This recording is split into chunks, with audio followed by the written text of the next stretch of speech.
Hi, I'm Dan Jones. And I'm Mia Lee, and we are the editors of Modern Love at the New York Times.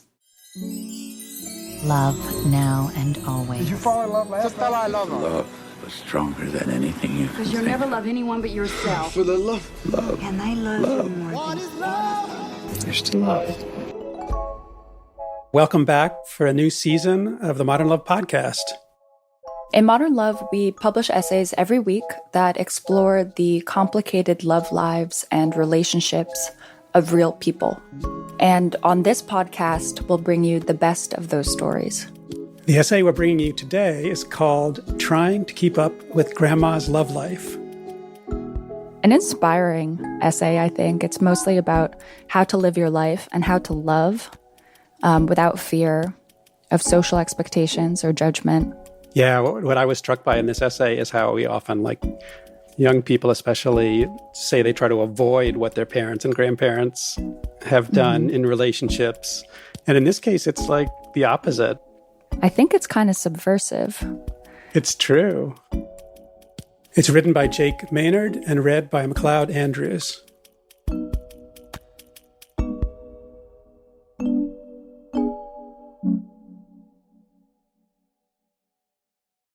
Three years ago, my mother sent me a text that read, Gramma Gert, 3, Jake, 0.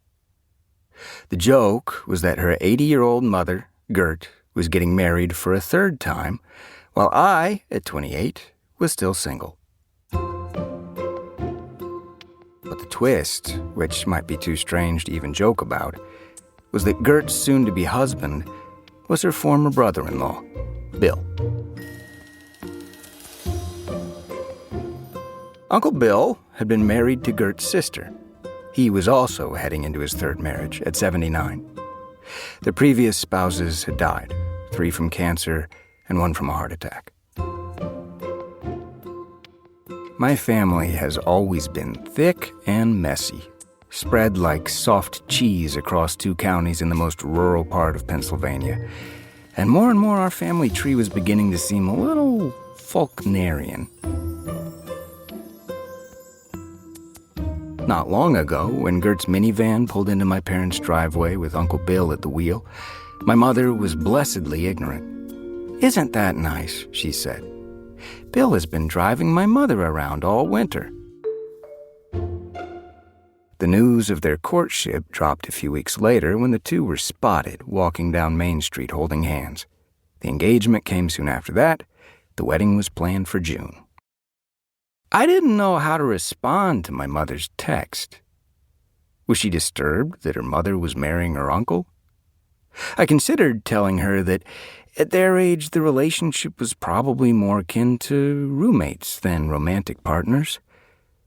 But that's not what I said, because what I actually say to my mother and what I should say to my mother are rarely the same. Plus, she started it with that snarky text, so I replied with some snark of my own. "You think it's because she's knocked up?"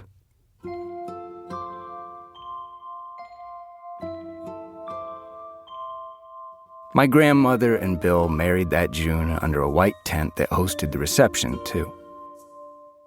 It was a thoroughly country affair with food fit for a Methodist potluck. Gert wore a pale blue silk dress and Bill wore a matching bow tie. The day was sticky hot and the crowd was edgy, ready to spring into action if one of the newlyweds went down in the heat. During the ceremony, I bounced one of my nieces on my knee. My girlfriend, Annie, bounced the other. We had been together 7 years and were 28.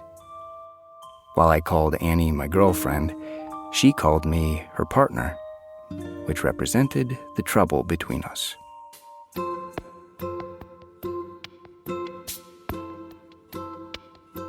To my family, it was strange that Annie and I weren't married, and almost as strange that we didn't have children. My grandmother started having children as a teenager. So had my sister and many of our cousins. Most of my mother's siblings were grandparents by 45, if not sooner. While Annie and I were very much behind schedule, everyone seemed optimistic. Annie was smart, and great with children. She had grown up on a farm and played the fiddle, an idealized country girl who could keep me in line. If my family thought Annie and I were odd for being unmarried and childless at 28, my friends in Morgantown, West Virginia, thought the opposite, that we were odd for even being in a long-term relationship at all. In my graduate student circles, few people were coupled up, and even fewer had been together as long as Annie and I had. Out at bars, I'd listen as my friends laughed about Tinder or swapped stories about blurry hookups. Annie and I recently had used Google Calendar to schedule times to have sex. The idea of marriage was embarrassing, but it wasn't that I wanted to be single and free. I just wanted to appear that way. I didn't want to seem hickish, prudish, and tied down, the traits I saw in many members of my family. Getting away from home had meant getting away from living like I was at home. But still, I spent my 20s coupled up. You can't take the country out of the boy, I guess.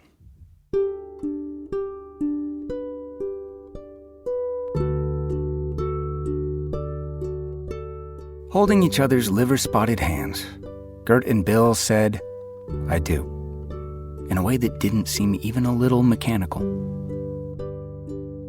The pastor said, "While we take the photos, I'll let you sort out what to call each other." The attendees laughed. But after the joke faded, I noticed my mother looking around thoughtfully. She was working to understand the new backstitch in the family thread.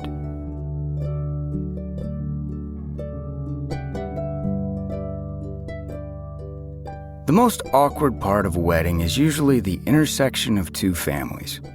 That feeling should have been largely absent from Gert and Bill's. But for me, another neurosis replaced it. Everybody in my hometown suddenly felt related. Tangled vines of my kin ensnaring the landscape, squeezing until the hills rose up higher, so high you couldn't see out. It's limiting in a place like that where "who are you?" and "who is your family?" are the same question. In a way, it feels a lot like being partnered at a young age. It's hard to be yourself. And this was a lesson I was just beginning to learn. Annie and I spent so much time together that I didn't know quite who I was without her. My life had been our life. Meeting new people in graduate school, I would hear myself beginning sentences with "we" instead of "I." "Who is we?" people would say. Who, indeed. For their first dance, Gert and Bill did a polka. While they bounced, unsteady and arthritic, Annie wept small tears. My sister was tipsy from the airplane bottles of liquor she had brought in her purse. She said, "Do you see the way he looks at her? Just like he's always going to take care of her." There was something about the idea that irked me. Is this why people get married? To have someone to take care of them? I wondered if some people just couldn't be alone, not realizing that I was the hypothetical person in my mind.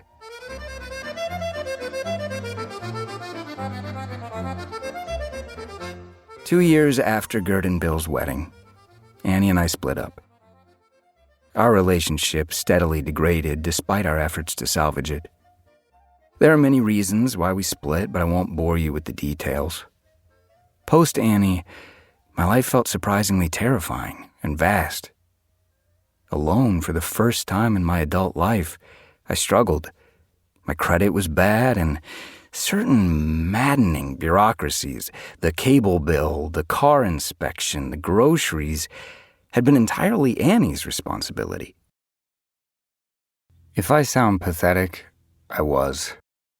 The work of living had always been divided between Annie and me. After the love ended and we stopped even liking each other that much, we cared for each other. We took care of things for each other. Caring had filled the spaces where romantic love had been. But it wasn't enough. It made me think of my sister's comment at the wedding. So I went to visit my grandmother and Bill. They had decided to start fresh, selling their houses and buying one together. It piqued my interest. If they could start over at 80, why couldn't I at 30? They seemed warm, if a little nervous, to entertain me for an afternoon, as if they were still learning their relationship dynamics around house guests. On the living room wall hung photos of their first and second marriages. It made me wonder if there were earlier photos of them together, back when Bill was married to Gert's sister. It made me wonder if there had been attraction between them then, or any inkling that life is long and impossible to predict. In the basement, Bill showed me his man cave filled with camouflaged furniture, ceramic lamps made to resemble leaping deer, and a case full of rifles passed through his family and my own. In the craft room, Gert had a card table covered in family documents and photographs. She was compiling ephemera from our family and Bill's into a huge book, interweaving the two families' histories in the way that their marriage interwove the present. Bill was as excited about this scrapbook as Gert was. He showed me a picture of my grandfather I had never seen, looking wry and ironic, sitting on a donkey. Your grandfather, he was a real hell of a guy, Bill said. My grandmother ran her hand across Bill's back. It wasn't a gesture of comfort. There was something romantic about it. It was the way Annie had touched me for years after we met, and then not again for years afterward.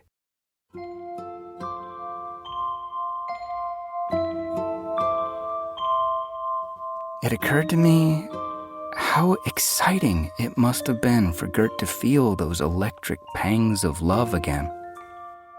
In that moment, I saw my grandmother and Bill not as old people seeking each other's comfort, or as old people at all, really.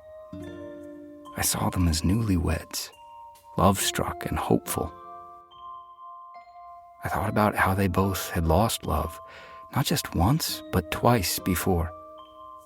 And at 80 years old, they were trying again. They entered into this new love, knowing they would lose it once more. And all at once, they seemed brave.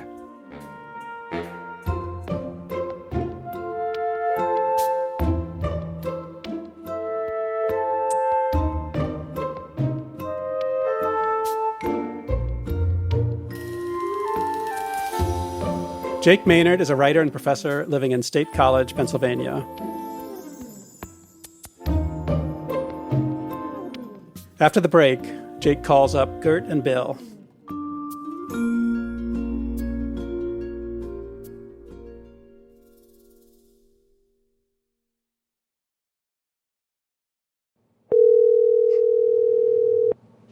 Hello, Jake. Hey, Graham. How are you doing? Pretty good. How are you doing? I'm doing good. Can you hear me? I can. Excellent. And is Bill there with us, too? Can you hear Jake? Oh, hey, Bill. There you are. Graham, I couldn't figure it out. How long has it been since we've seen each other in person? Oh, my gosh, Jake. I don't know. Have you been here since we made Halupki? I think I came once since we made Halupki. And I think at that point, you were just kind of getting started on the scrapbook. I wanted to ask how that was coming. Well, it's coming. It's growing. I don't think it's ever going to end. Well, that's good, I guess. I keep thinking about what it was like for you all to stay home together for the past year. Well, you know what a family we have. He has a family with 5 children. My second marriage, I have 3 stepchildren. So there's a lot of catching up always to do. Naturally, with this family here, I'm busy. Yeah, we do keep you busy, don't we, Bill? Still trying to remember names, Jake. So when you two started dating, I only heard little snippets of it.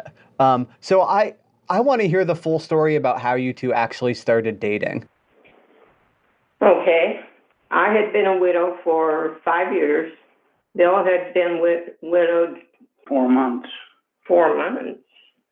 Well, before we got together. Oh, okay. Okay. Yeah, my second wife passed away, and I knew that Gert she had lost her second husband. I knew she was alone, and I thought, I'm going to get a hold of Gert and see if she'd like to maybe just go out with me to things. And everything was going good.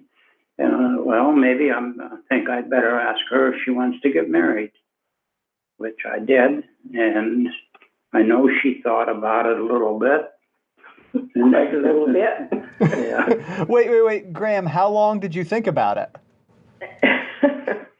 Several months. Yeah. Several months. I just. So why did you think about it for so long? Well, just because it was another big change. And I had been through quite a few different changes. I was content where I was, how my life was going. What is it that kind of made you decide to say yes? Well, we were going out probably once a week, and then he'd show up in between the week, and then we'd go out on the weekend, and he'd show up again in the middle of the week. It was nice to have somebody special. I had been asked by 3 different men in town to date, and I was not interested. And the one in particular, I thought, oh my word, never, ever in my born days. Wait, 3 other men asked you to get married? No, they asked me to date. Wow, I didn't realize. I didn't realize that you were such a hot commodity. Yeah. You're stammering. I guess probably women feel this way more than others. Oh, what's that woman thinking of getting married 3 times? Does she have to have a man? Have you ever heard that? Yeah. Can I say something here? Yeah. There's a major, major difference when there's a loss of a mate through death and the loss of a mate through a divorce. I've always thought that too. When there's a death, you have to come to the realization that individual that you're in love with is gone. They're no longer here, and you have a life to continue with. So that actually brings me to a question that I've been thinking about a lot that I wish I had asked you when I wrote the essay. I want to know from each of you, how did it feel to be in love again? I think your first love is always giddy and can't wait to see that person, and you have high expectations. Not that doesn't lead to a more toned down love. I think married love in a nutshell is being happy, supportive, just pleasing each other. Of course, I've known your grandma for, it seems like forever. Being in the family before, and I always admired her. So I'm happy to be in this marriage. I'm very happy. That's all. That's the best I can describe it. I know I want to spend at least another 100 years with her.